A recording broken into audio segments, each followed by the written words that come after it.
Estratagemas dialéticos. 1. Aplicação indevida. Aplicação: levar a afirmação do adversário para além de seus limites naturais, interpretá-la do modo mais geral possível, tomá-la no sentido mais amplo possível e exagerá-la. Restringir, em contrapartida, a própria afirmação ao sentido mais estrito e ao limite mais estreito possíveis. Pois quanto mais geral uma afirmação se torna, tanto mais ataques se podem dirigir a ela. O antídoto é a exposição precisa dos puncti, os pontos que se debatem, ou status controversiae, a maneira de apresentar a controvérsia. Exemplo 1. Eu disse: os ingleses são a primeira nação do gênero dramático. O adversário quis tentar uma instância e rebateu. Todo mundo sabe que na música, e por conseguinte na ópera, eles nunca foram importantes. Repliquei, recordando que a música não está compreendida no gênero dramático.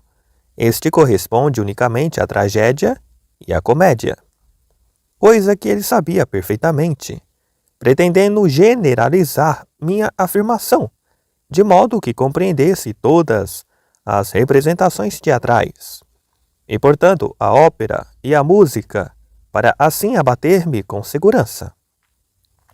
Inversamente, podemos salvar nossa primeira afirmação, restringindo-a mais ainda do que era nossa primeira intenção, se a expressão utilizada se prestar a isso. Exemplo 2. A diz: a paz de 1814 restituiu a independência a todas as cidades hanseáticas alemãs. B replica com a instância in contradictorium. Isto é, que com aquela paz, Danzig perdeu a independência que Napoleão lhe havia concedido. A salva-se assim.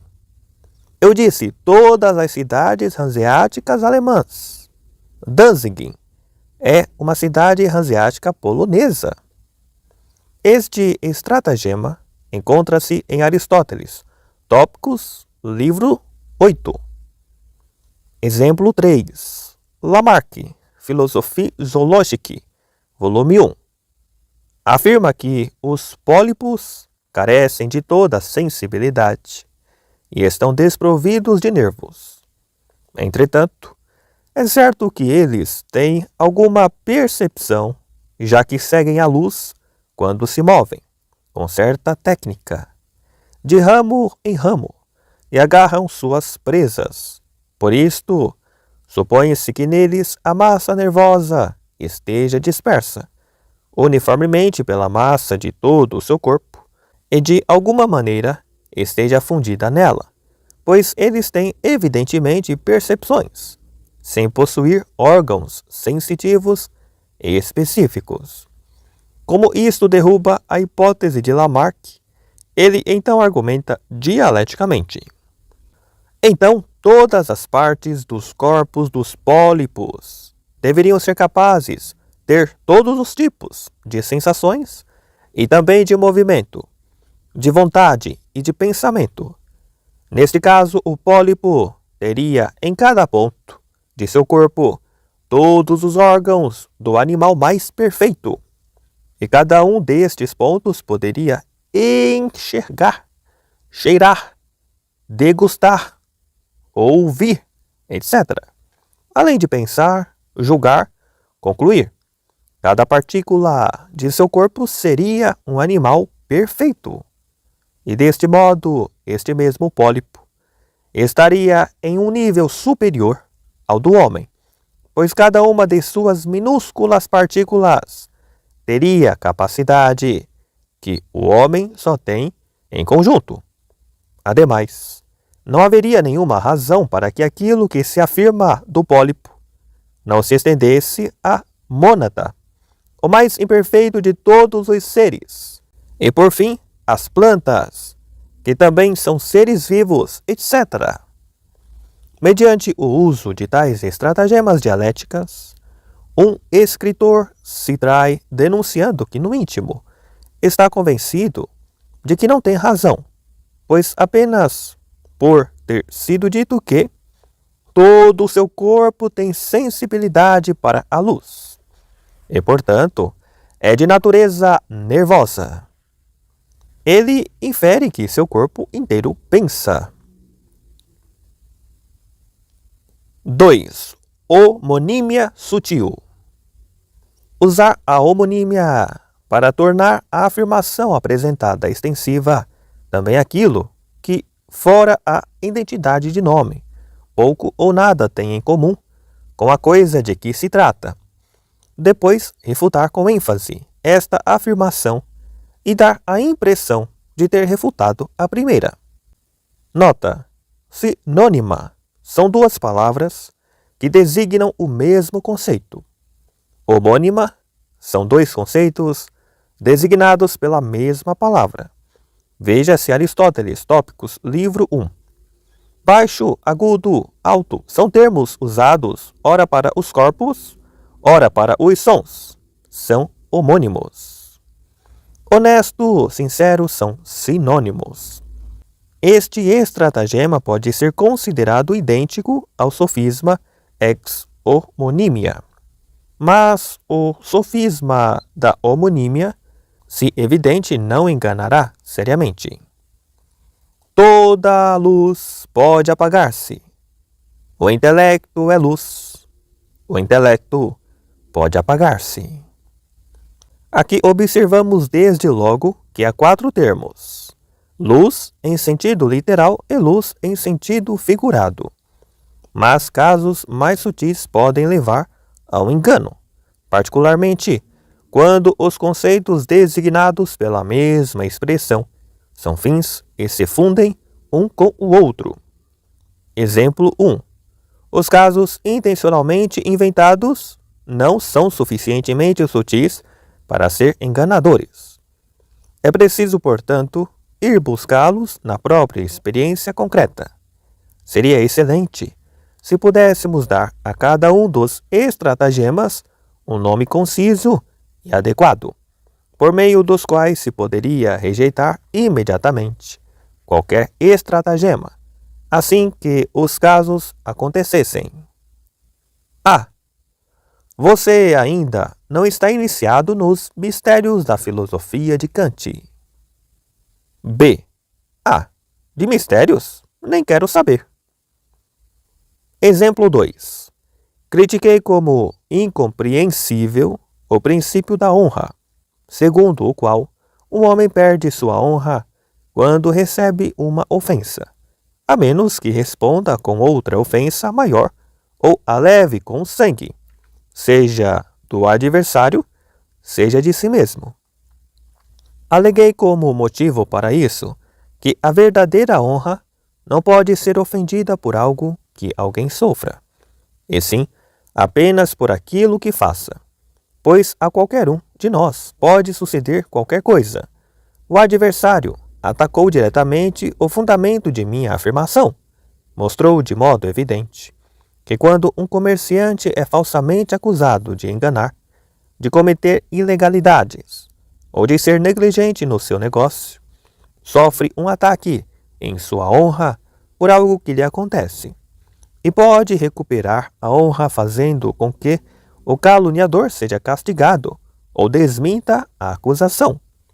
Aqui ele trocou, graças à homonímia, a honra civil, também chamado de bom nome, e que pode ser ferida pela calúnia, pelo conceito de honra cavalheiresca, também chamada pundonor, que é ofendida pela injúria. Como o ataque à primeira não pode ser tolerado sem reação, mas deve ser rechaçado com uma refutação pública, com o mesmo direito não deve ficar impune um ataque à última, que deve ser rechaçada com uma injúria maior ou com um duelo. Em resumo, houve uma confusão de duas coisas essencialmente distintas, em virtude da homonímia da palavra honra. A homonímia deu origem a uma mudança do ponto conflitivo em discussão. 3. Mudança de modo. A afirmação que foi apresentada em modo relativo é tomado como se tivesse sido apresentada em modo absoluto, universalmente, ou, pelo menos, é compreendida em um sentido totalmente diferente, e assim refutada com base neste segundo contexto. Aristóteles dá o seguinte exemplo: o mouro é negro, mas nos dentes é branco. Portanto, é ao mesmo tempo negro e não negro. Este é um exemplo inventado, que na realidade a ninguém enganaria. Tomemos, ao contrário, um exemplo da experiência concreta. Exemplo 1. Numa conversação sobre filosofia, reconheci que meu sistema defendia e elogiava os quietistas. Pouco depois surgiu uma conversa sobre Hegel e afirmei que grande parte dos seus escritos não tem sentido, ou, ao menos em muitas de suas passagens, o autor colocava as palavras e o leitor tinha de colocar o sentido. Meu adversário não tentou refutar esta crítica ad rem, mas se contentou por formular o argumento ad hominem. Eu havia elogiado os quietistas, e estes escreveram também muitas coisas sem sentido. Aceitei este fato, mas corrigi sua afirmação, dizendo que não elogiara os quietistas enquanto filósofos e escritores, e, portanto, não por suas realizações teóricas, mas somente enquanto pessoas, por seus atos, apenas sob um ponto de vista prático. Mas no caso de Hegel, tratava-se, ao contrário, de realizações teóricas. Deste modo, o ataque cessou. Estes 3 primeiros estratagemas são afins. Têm em comum o fato de que o adversário, na realidade, fala de uma coisa distinta daquela que se havia colocado. Quando nos deixamos levar por este estratagema, cometemos então uma ignorância do contra-argumento. De fato, em todos os exemplos apresentados, o que o adversário diz é verdadeiro, só que não está em contradição real, mas apenas aparente com a nossa tese. Deste modo, ele nega a consequência do ataque, a sua conclusão. Negamos que seja correta a conclusão, isto é, que da verdade de sua afirmação se deduza a falsidade da nossa. Trata-se, pois, de uma refutação direta de sua refutação. Per negationem consequentiae. Não se admitem premissas verdadeiras quando se prevêem as consequências que delas se seguem. Como antídoto, os 2 seguintes meios, regras 4 e 5. 4. Pré-silogismos. Se queremos chegar a uma certa conclusão, devemos evitar que esta seja prevista e atuar de modo que o adversário, sem percebê-lo, admita as premissas, uma de cada vez, e dispersas sem ordem na conversação. Do contrário, ele buscará toda sorte de argúcias, ou quando temos dúvida de que o adversário as admitirá, apresentaremos as premissas dessas premissas, fazendo pré-silogismos, procurando fazer com que admita as premissas de muitos desses pré-silogismos, sem ordem e confusamente, ocultando assim nosso jogo, até que tenhamos reunido tudo aquilo de que precisamos. Chega-se, portanto, à questão seguindo um longo caminho. Estas regras são apresentadas por Aristóteles nos Tópicos, livro 8. Não é necessário dar exemplos. 5. Uso intencional de premissas falsas. Podemos também, para comprovar nossas proposições, Fazer antes uso de proposições falsas. Se o adversário não quiser aceitar as verdadeiras, seja porque não as reconhece como verdadeiras, seja porque percebe que delas a tese será deduzida como consequência imediata, então adotaremos proposições que são falsas em si mesmas, mas verdadeiras ad hominem, e argumentaremos ex consensus, a partir do modo de pensar do adversário, pois o verdadeiro também pode seguir-se de premissas falsas, mas não o falso de premissas verdadeiras. Deste modo, podemos também refutar teses falsas do adversário por meio de outra tese falsa que ele aceite como verdadeira. Devemos adaptar-nos a ele e usar o seu modo de pensar. Se, por exemplo, ele é militante de alguma seita com a qual não estamos de acordo, podemos adotar contra ele, como Principia, as máximas dessa seita.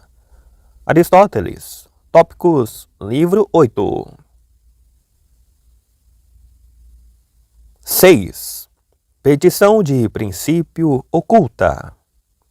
Ocultamos um petitio principii ao postular o que desejamos provar. 1. Usando um nome distinto, por exemplo, boa reputação em vez de honra, virtude em vez de virgindade, etc. Ou ainda usando conceitos intercambiáveis, animais de sangue vermelho em vez de vertebrados. 2. Fazendo com que se aceite, de um modo geral, aquilo que é controvertido no caso particular. Por exemplo, afirmamos a incerteza da medicina, postulando a incerteza de todo o saber humano. 3. Se, em contrapartida, duas coisas são consequência uma da outra, demonstraremos uma postulando a outra. 4. Se precisamos demonstrar uma verdade geral, e fazemos que se admitam todas as particulares, o contrário do número 2. Aristóteles Tópicos, livro 8. Os Tópica de Aristóteles contém boas regras para o exercício da dialética. 7. Perguntas em desordem. Quando a disputa é conduzida de modo rigoroso e formal, e queremos fazer com que nos entendam com perfeita clareza, então aquele que apresentou a afirmação e deve prová-la procede contra o adversário, fazendo perguntas para concluir a verdade a partir das próprias concessões do adversário. Este método enotemático era particularmente usado pelos antigos. Chama-se também método socrático, e é a ele que se referem o presente estratagema e alguns dos seguintes, todos reelaborados livremente a partir do livro de Elencos Sofísticos, capítulo 15 de Aristóteles. Fazer de uma só vez muitas perguntas pormenorizadas, e assim ocultar o que na realidade queremos que seja admitido. Em contrapartida, expor rapidamente a sua própria argumentação, fundada nas concessões de outra parte, pois os que compreendem com lentidão não conseguirão acompanhar a discussão e não se darão conta das eventuais falhas e lacunas da demonstração. 8. Encolerizar o adversário. Provoca-se a cólera do adversário para que, em sua fúria, ele não seja capaz de raciocinar corretamente e perceber sua própria vantagem.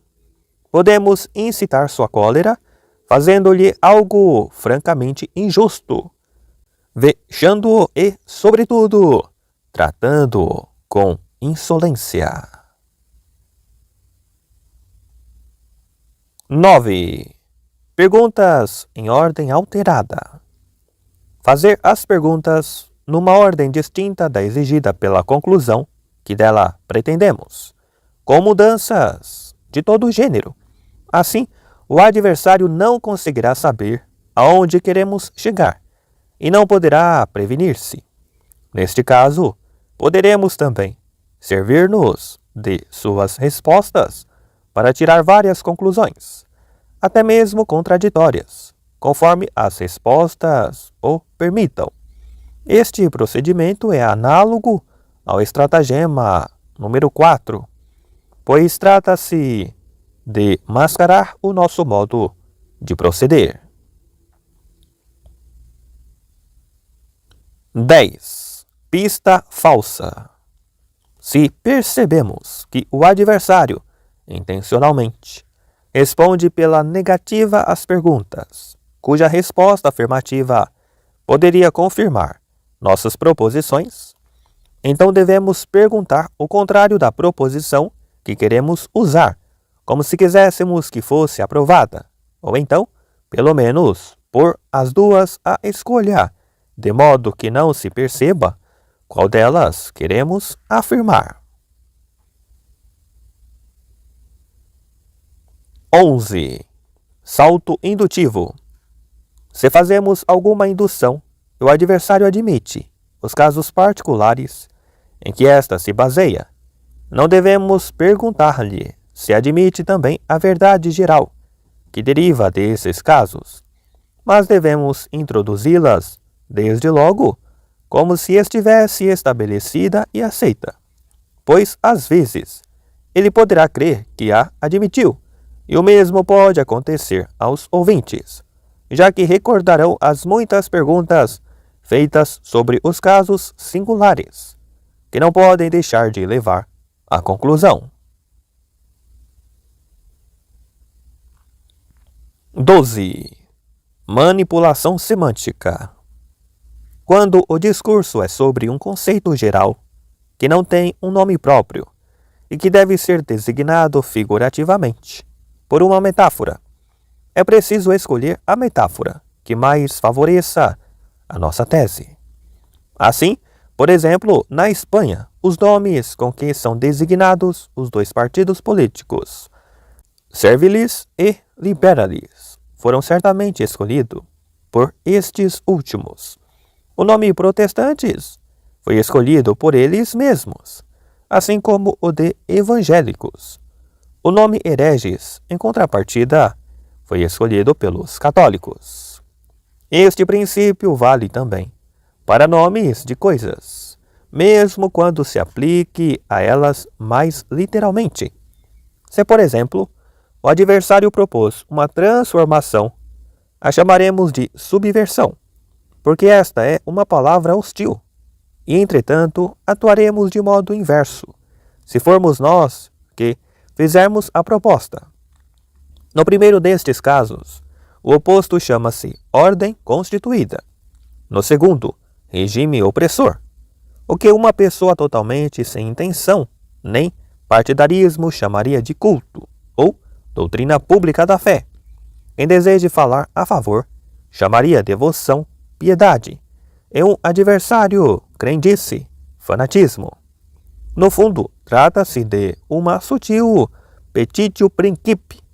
Aquilo que se quer dizer é introduzido já na palavra, na denominação, da qual se deriva por um simples juízo analítico. O que uma chama manter uma pessoa em segurança ou colocá-la sob custódia, seu adversário chama encarcerá-la.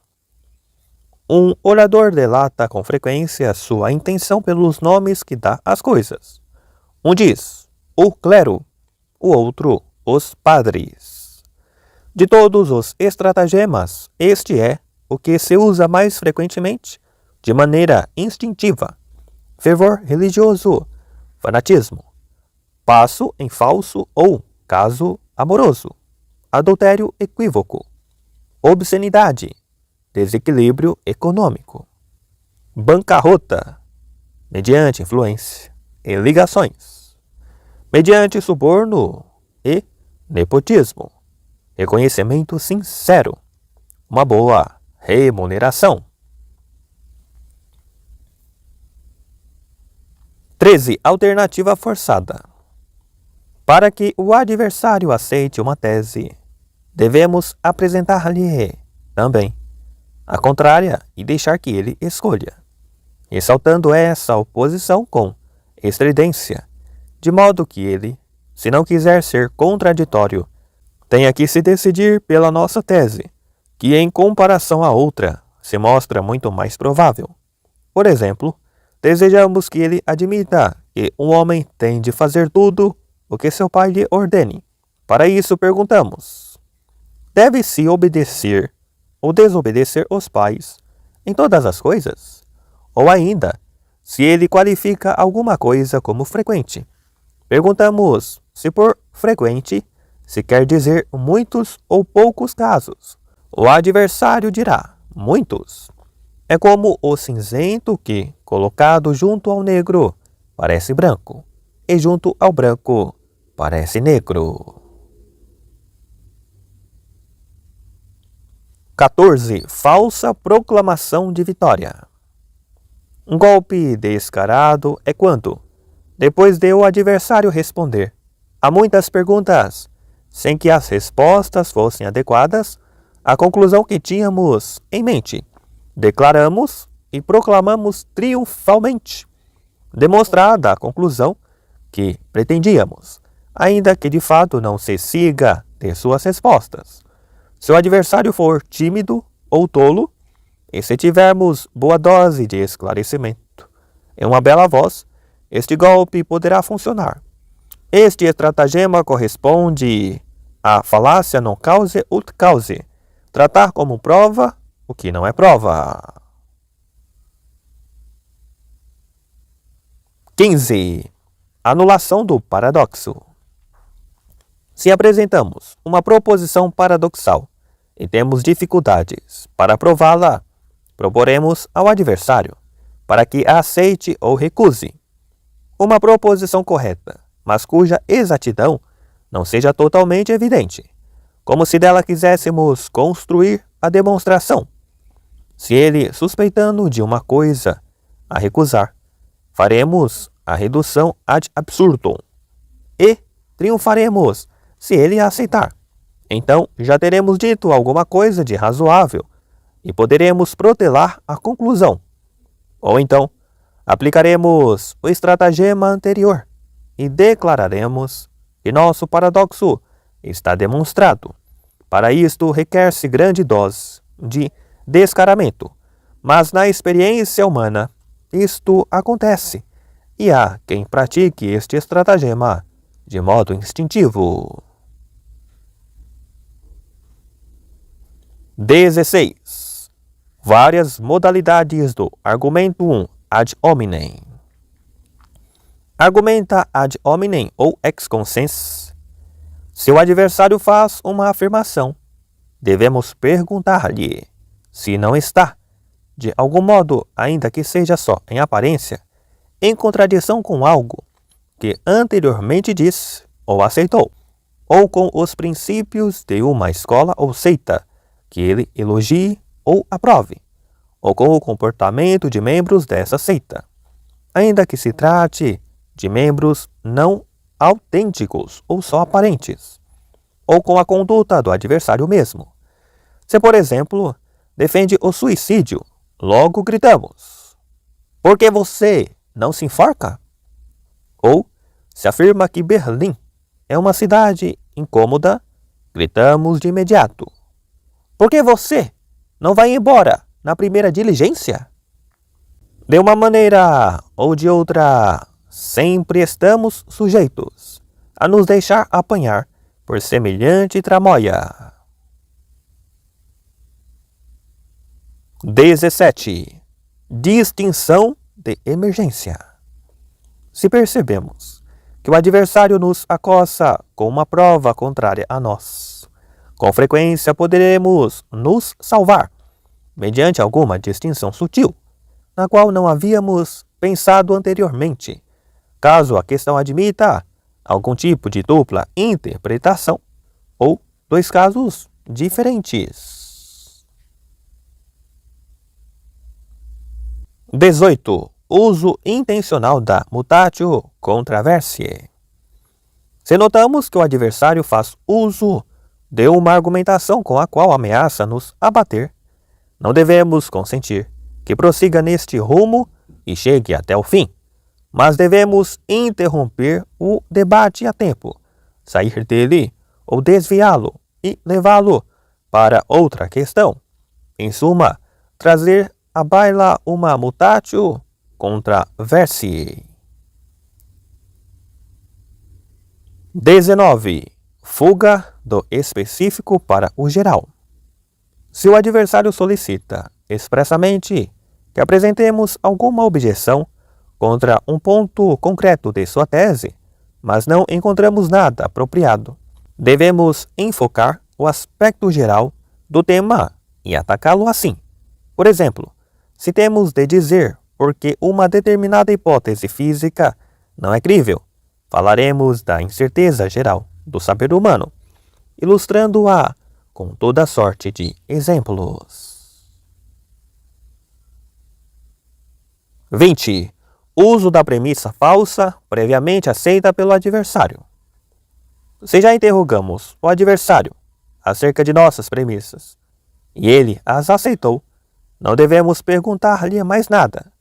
Devemos, isto sim, tirar nós mesmos a conclusão diretamente, a partir dessas premissas.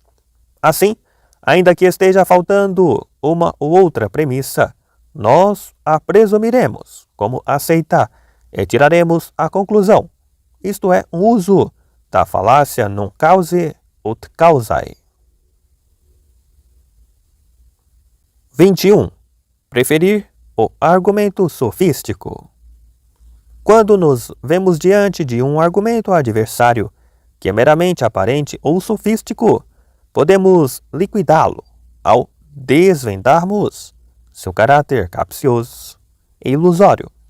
Mas é ainda melhor se o combatemos e despachamos com um argumento igualmente sofístico e aparente. Pois aqui não se trata da verdade, mas da vitória. Se, por exemplo, ele apresenta um argumento ad hominem, é suficiente tirar sua força com um contra-argumento ad hominem, ex consensus. E, acima de tudo, será mais rápido utilizar um argumento ad hominem, se isto for possível, em lugar de uma longa explicação sobre a verdadeira natureza das coisas. 22. Falsa alegação de petitio principii. Se o adversário exigir que admitamos algo do qual derivaria imediatamente o problema em discussão, nos recusaremos a fazê-lo, considerando tal exigência uma petitio principii, petição de princípio. De fato, nosso adversário e os ouvintes facilmente enxergarão como sendo idêntica ao problema uma proposição que lhe seja muito afim. Deste modo, lhe subtrairemos seu melhor argumento. 23. Impelir o adversário ao exagero. A contradição e a luta impelem a exagerar as afirmações. Por isso, podemos provocar o adversário contradizendo-o e induzi-lo, assim, a exagerar para além do que é verdade uma afirmação que em si, em certo contexto, pode ser verdadeira. E uma vez refutado o exagero, é como se tivéssemos refutado também a proposição original. Em contrapartida, quando o adversário nos contradisser, deveremos prestar atenção para não exagerar ou estender nossa tese. Com frequência, o adversário buscará também estender nossa afirmação para além do que havíamos exposto. Neste caso, é preciso detê-lo imediatamente e conduzi-lo aos limites de nossa afirmação com um "eu disse isto e nada mais". 24. Falsa reductio ad absurdum. A arte de criar consequências da proposição do adversário tiram-se à força, através de falsas consequências e distorções dos conceitos. Outras proposições que não estão ali, contidas e que de fato não correspondem à sua opinião, e que são e em contrapartida são absurdas ou perigosas, como agora parece que tais proposições, que estão em contradição entre si, ou com verdades geralmente admitidas, procedem de suas afirmações. Isto equivale a uma refutação indireta, apagogue. É um novo uso da falácia non causa ut causa. 25. Falsa instância. Refere-se a apagogue, baseada numa instância, exemplo in contrarium. A apagogue indução, necessita de um grande número de casos para assentar o princípio geral. A apagogue, ao contrário, basta que apresente um caso único para o qual o princípio não seja válido, para que este seja demolido. Um caso deste gênero chama-se instância. Inotatis. Exemplo in contrarium instantia. Por exemplo, a proposição: todos os ruminantes têm chifres, é demolida pelo único exemplo do camelo. A instância é um caso da aplicação da verdade geral, sob cujo conceito é preciso assumir algo com respeito ao qual aquela verdade não é válida. Por conseguinte, fica completamente demolida. Mas neste raciocínio pode haver também enganos. E por isto, quando no debate o adversário faz uso da instância, é preciso ter em conta o seguinte: 1. Se o exemplo é, na realidade, conforme a verdade, há problemas cuja única solução autêntica é que o caso não é verdadeiro. Por exemplo, muitos milagres, histórias de fantasmas, etc. 2. Se realmente entra no conceito da verdade apresentada, com frequência isto acontece só em aparência e é preciso esclarecê-lo com uma distinção precisa. 3. Se está efetivamente em contradição com a verdade apresentada, muitas vezes isto é assim, só em aparência. 26. Retorcio argument. Um golpe brilhante é a retorcio argument, retorção do argumento. Quando o argumento que o adversário quer usar a seu favor pode, com mais razão, ser utilizado contra ele. Por exemplo, ele diz: é apenas um menino, devemos deixá-lo fazer o que quiser. Retorce-o: precisamente porque é um menino, deve-se castigá-lo, para que não persevere em seus maus hábitos. 27. Provocar a raiva. Se diante de um argumento, o adversário inesperadamente fica zangado, devemos utilizar assiduamente esse argumento, não apenas porque é bom deixá-lo irado, mas também porque presumimos que, a esta altura, tocamos o lado mais fraco de seu raciocínio e que o adversário neste ponto já não consegue tirar de nossas mãos o domínio da situação. 28. Argumento ad auditores. Em geral, adota-se este estratagema quando uma pessoa culta discute com um auditório inculto.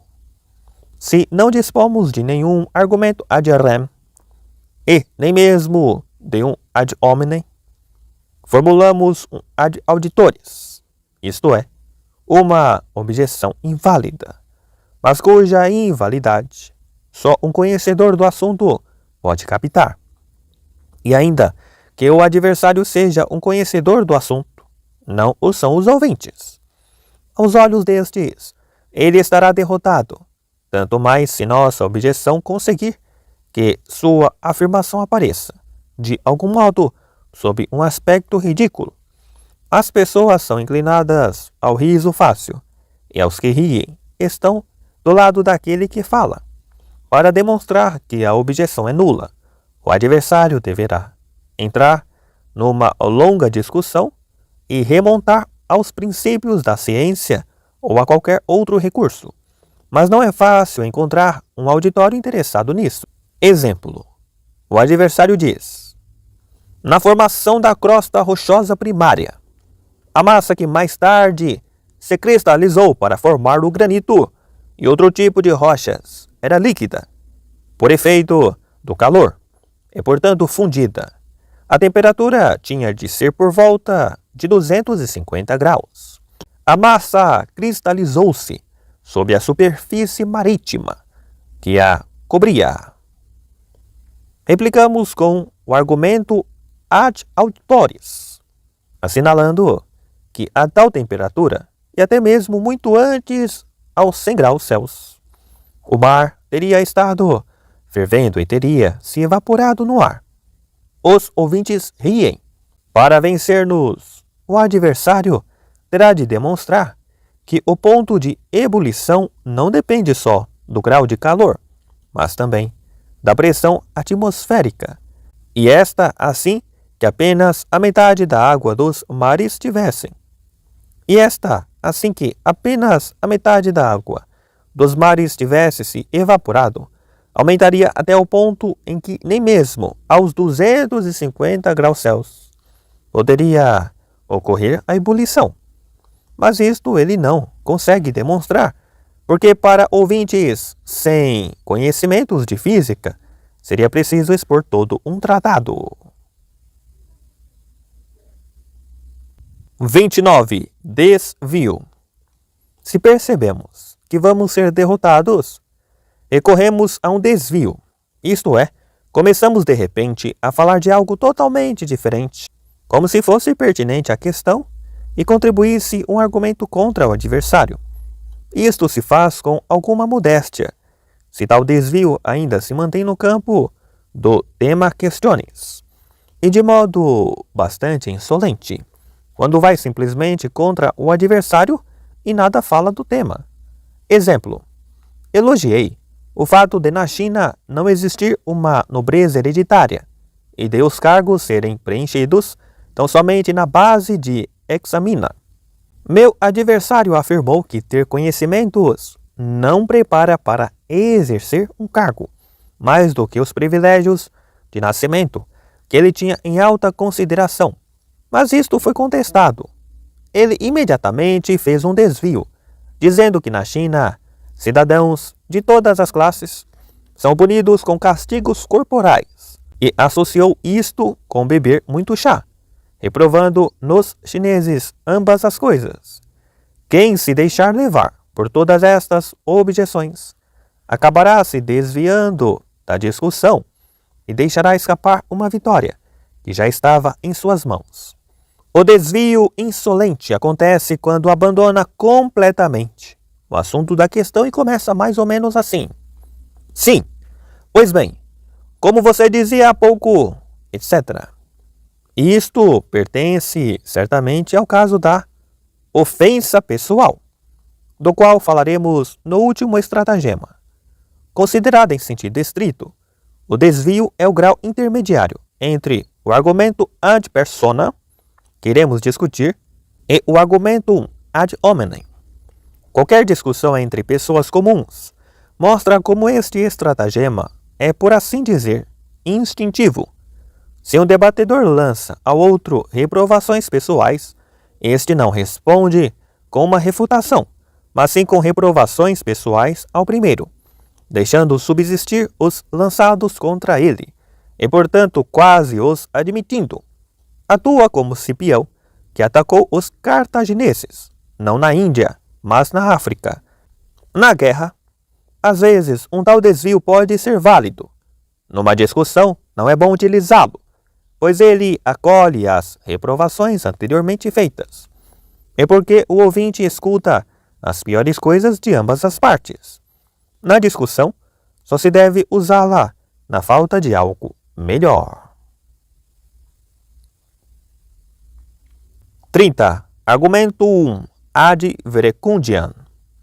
O argumento ad verecundia, dirigido ao sentimento de honra. Em vez de fundamentos, utilizamos autoridades, segundo os conhecimentos do adversário. Diz Sêneca: qualquer um prefere crer e julgar por si mesmo. Portanto, o jogo nos é mais fácil quando temos de nosso lado uma autoridade respeitada pelo adversário. E para este haverá tanto mais autoridades válidas, quanto mais limitadas sejam seus conhecimentos e suas capacidades. Se estas capacidades são de primeira ordem, haverá para ele muito poucas autoridades ou quase nenhuma.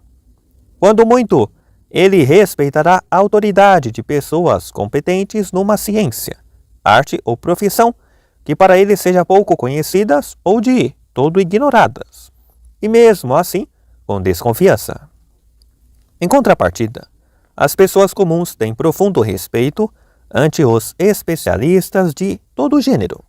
Ignoram que quem faz de um assunto sua profissão não ama o assunto em si, e sim o lucro que ele lhe dá, e que aquele que ensina um assunto raras vezes o conhece a fundo, porque aquele que o estuda a fundo não resta, em geral, tempo para dedicar-se ao ensino. No entanto, para o vulgus, há muitas autoridades que gozam de seu respeito.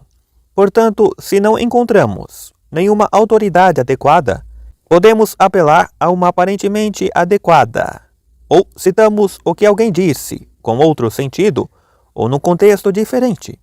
E são as autoridades que o adversário não entende, aquelas que geralmente mais efeito obtêm.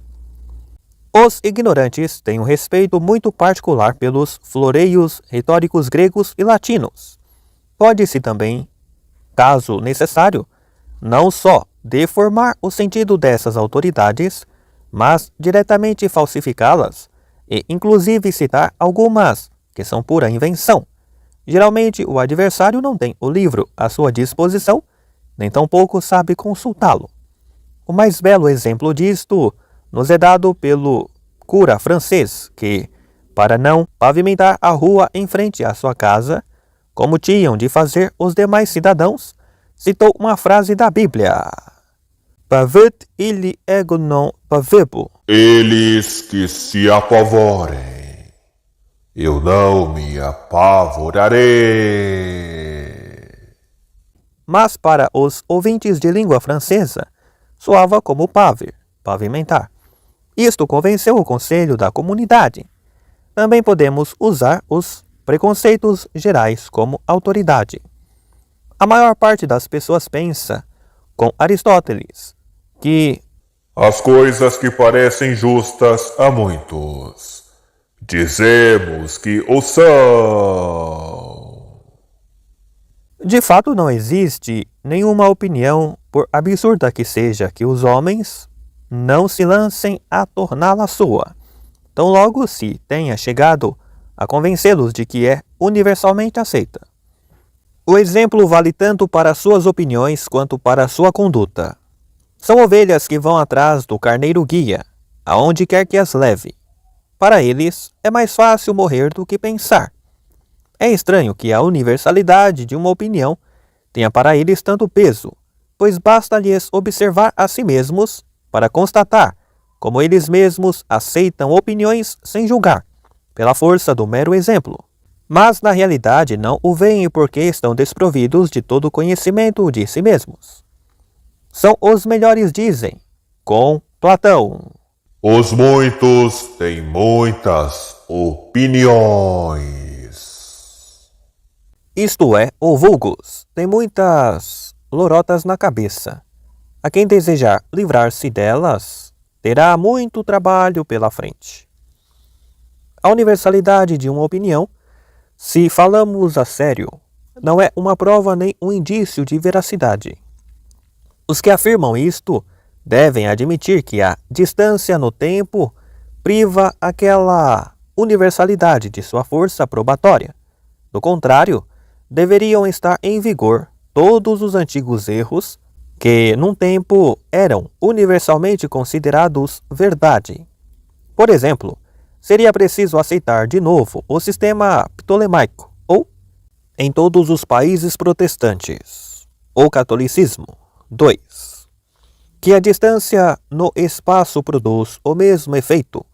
Do contrário, a diversidade de opinião entre os que professam o budismo, o cristianismo e o islamismo os poria em apuros. Segundo Betham, Tática das Assembleias Legislativas, volume 2. O que se chama opinião geral reduz-se, para sermos precisos, à opinião de duas outras pessoas.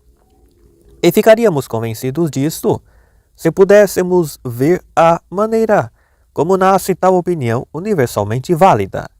Então descobriríamos que num primeiro momento foram 2 ou 3 que pela primeira vez as assumiram e apresentaram ou afirmaram, e que os outros foram tão benevolentes com eles que acreditaram que as haviam examinado a fundo. Prejulgando a competência destes, outros aceitaram igualmente essa opinião, e nestes acreditaram, por sua vez, muitos outros a quem a preguiça mental impedia a crer de um golpe antes que tivessem o trabalho de examinar as coisas com rigor. Assim crescem dia após dia o número de tais seguidores, preguiçosos e crédulos. De fato, uma vez que a opinião tinha um bom número de vozes que a aceitavam, os que vieram depois supuseram que só podiam ter tantos seguidores pelo peso concludente de seus argumentos. Os demais, para não passar por espíritos inquietos que se rebelam contra opiniões universalmente admitidas, e por sabichões que quisessem ser mais espertos que o mundo inteiro, foram obrigados a admitir o que todo mundo já aceitava. Neste ponto, a concordância torna-se uma obrigação. E se agora, em diante, os poucos que forem capazes de julgar por si mesmos se calarão, e só poderão falar aqueles que, totalmente incapazes de ter uma opinião e juízo próprios, sejam o eco das opiniões alheias. E estes, ademais, são os mais apaixonados e intransigentes defensores dessas opiniões, pois estes, na verdade, odeiam aquele que pensa de modo diferente, não tanto por terem opinião diversa daquela que ele afirma, quanto pela sua audácia de querer julgar por si mesmo, coisa que eles nunca poderão fazer, sendo por dentro conscientes disto. Em suma, são muito poucos os que podem pensar, mas todos querem ter opiniões. E que outra coisa lhe resta senão tomá-las de outros em lugar de formá-las por conta própria? E dado que isto é o que sucede, que pode valer a voz de centenas de milhões de pessoas, tanto, por exemplo, quanto um fato histórico que se encontre em 100 historiadores, quando se constata que todos se copiaram uns aos outros, com o que, enfim, tudo se reduz a um só testemunho, segundo Bailey. Pensisus les cometes, volume 1. Eu digo, tu dizes, e no fim, o diz também ele. Depois de dar-lhe tantas voltas, ninguém mais vê aquilo que se disse.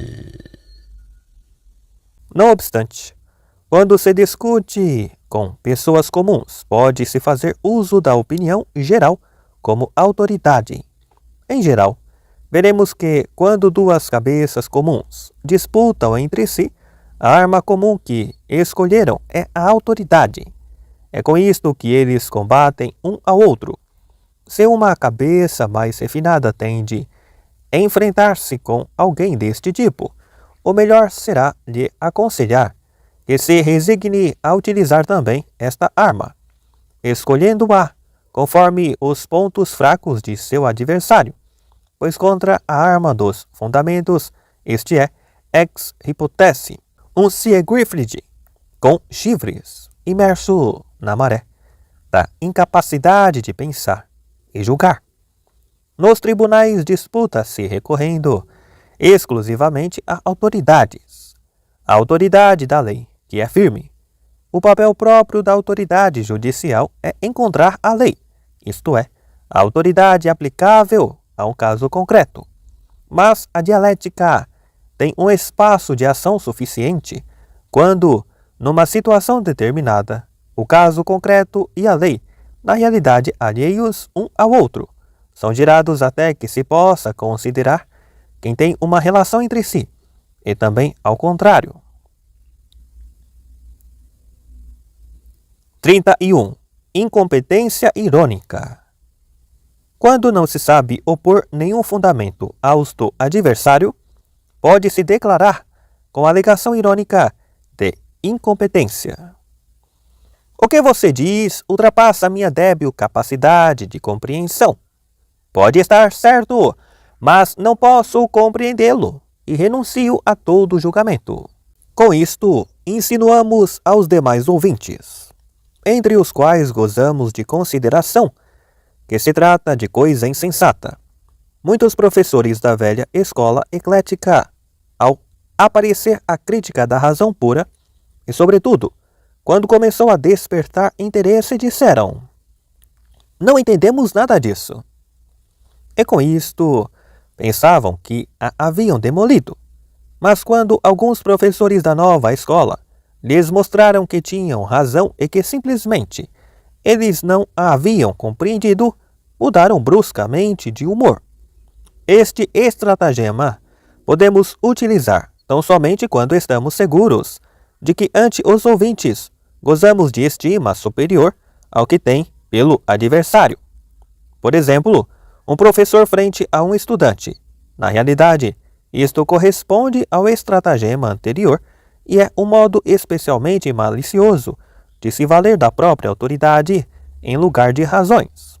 O contra-ataque é: permita-me, com sua grande penetração, você não teria a menor dificuldade para compreendê-lo. E só pode ser culpa da minha exposição. E dar-lhe a coisa tão mastigada que ele, nolens volens, tenha que entendê-la, e fique claro que ele, no princípio, em realidade, não entendeu nada. Assim, se retorce o argumento. Ele queria insinuar-nos um absurdo, e nós provamos uma incompreensão. Ambas as coisas com requintada gentileza. 32. Rótulo odioso. Um modo rápido de eliminar, ou ao menos, de tornar suspeita uma afirmação do adversário, é reduzi-la a uma categoria geralmente detestada, ainda que a relação seja pouco rigorosa e tão só de vaga semelhança. Por exemplo, isso é maniqueísmo, é arrianismo, é pelagianismo, é idealismo, é panteísmo, é brownianismo, é naturalismo, é ateísmo, é racionalismo, é espiritualismo, é misticismo, etc. Com isto, fazemos duas suposições. 1. Que aquela afirmação é efetivamente idêntica a essa categoria, ou ao menos está compreendida nela. Estamos dizendo: isto nós já sabemos. E 2. Que esta categoria já está de todo refutada e não pode conter nenhuma palavra verdadeira. 33. Negação da teoria na prática. Isso só pode ser verdade em teoria, mas na prática é falso. Com este sofisma, aceitam-se os fundamentos, mas negam-se as consequências, em contradição com a regra. Da premissa à consequência, a conclusão é obrigatória. Essa afirmação expressa algo que é impossível. O que é certo na teoria tem de sê-lo também na prática. E se não o é, há uma falha na teoria. Algo foi ignorado e não foi avaliado. Por conseguinte, é falso também na teoria. 34. Resposta ao meneio de esquiva. Seu adversário não dá uma informação ou resposta direta a uma questão ou ao argumento e se esquiva com uma contrapergunta ou uma resposta indireta, refugiando-se numa proposição que não tem a ver com o tema e indo para qualquer outro lugar.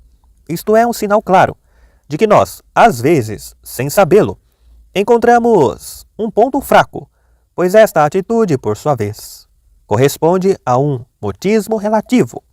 Devemos, portanto, persistir no ponto e não deixar o adversário sair do lugar, mesmo quando não vejamos ainda em que consiste a debilidade que aí encontramos. 35.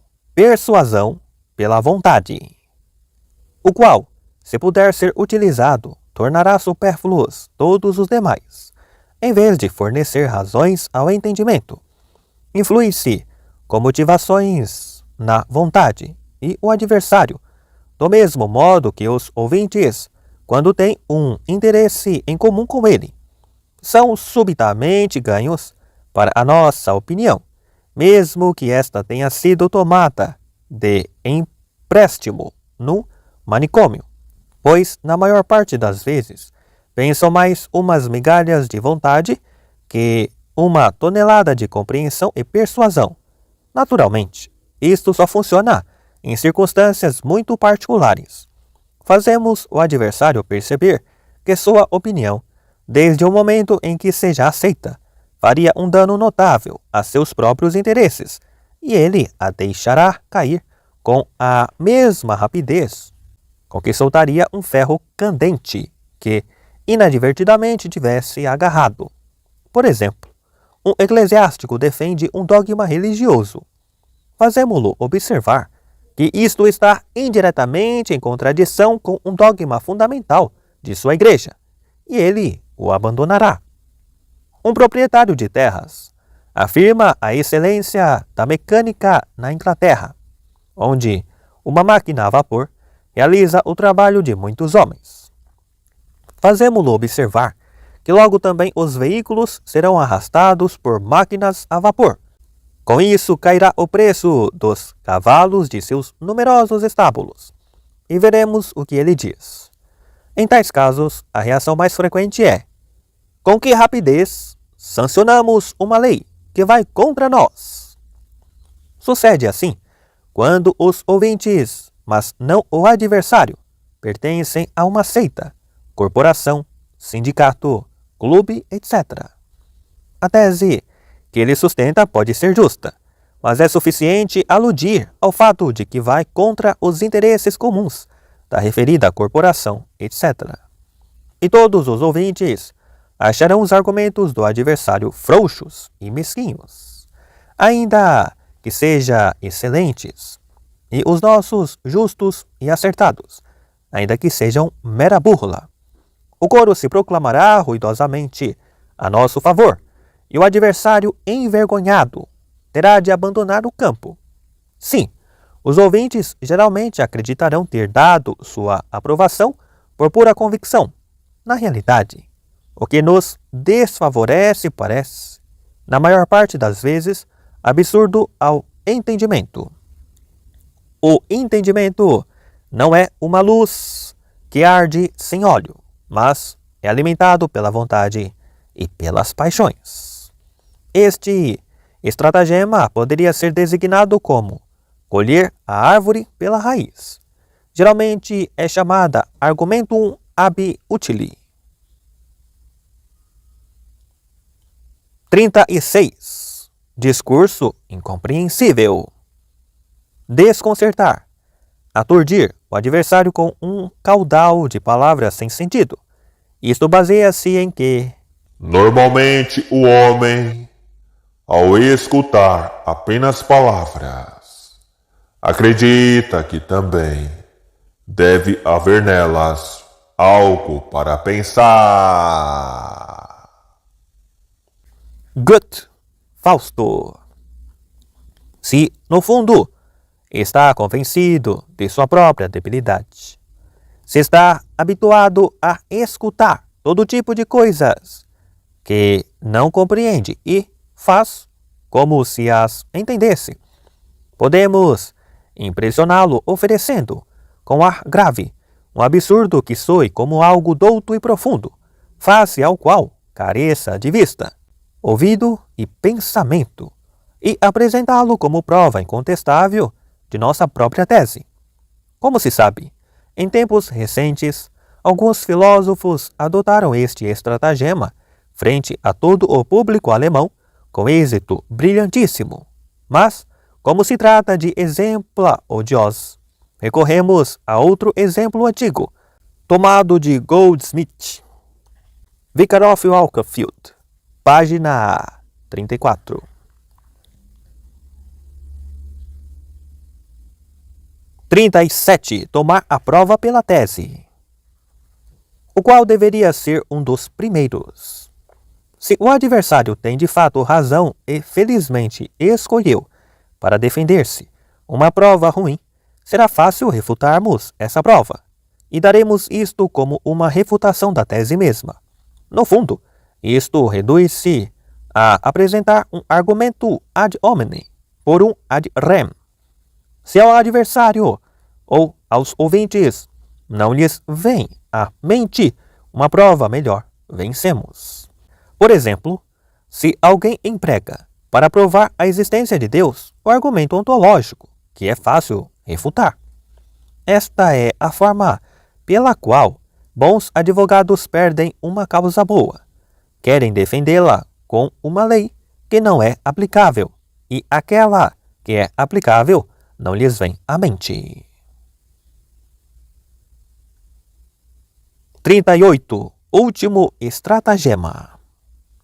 Quando percebemos que o adversário é superior e que acabará por não nos dar razão, então nos tornamos pessoalmente ofensivos, insultuosos, grosseiros. O uso das ofensas pessoais consiste em sair do objeto da discussão, já que a partida está perdida, e passar ao contendor, atacando, de uma maneira ou de outra, a sua pessoa. Isto poderia chamar-se argumentum ad personam, para distingui-lo do argumentum ad hominem. Este se afasta do objetivo propriamente dito para dirigir-se àquilo que o adversário diz ou admitiu.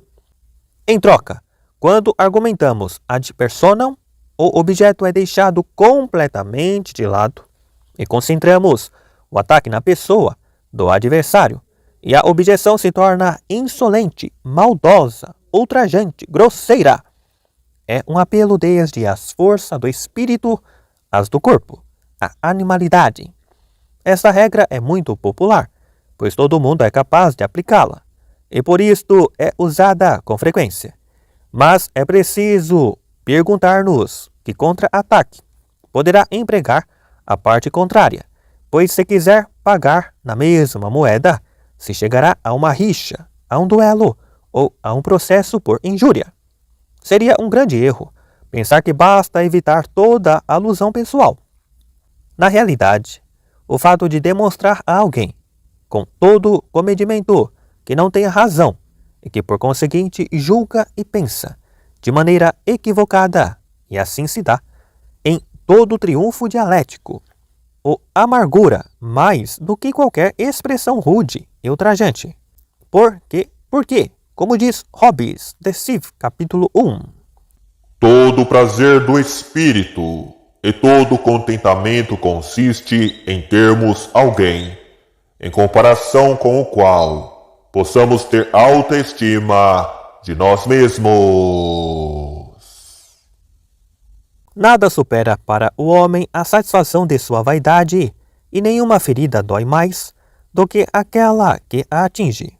Daí procedem expressões como: a honra vale mais que a vida, etc. Esta deleitação da vaidade provém, principalmente, da comparação de nós mesmos com os demais em todos os aspectos, mas especialmente no que se refere às capacidades intelectuais. E esta comparação se dá de maneira efetiva e muito violenta nas controvérsias. Daí o furor do derrotado, mesmo quando não lhe fazem injustiça, e daí que ele se refugie, como último recurso.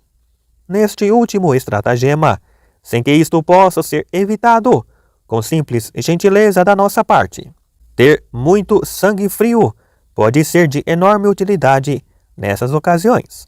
Se quando o adversário passa aos ataques pessoais, respondemos com calma que isso não tem nada a ver com o tema discutido, e retornamos rapidamente a este e continuamos a demonstrar que objetivamente o adversário não tem razão, sem prestar atenção às suas ofensas.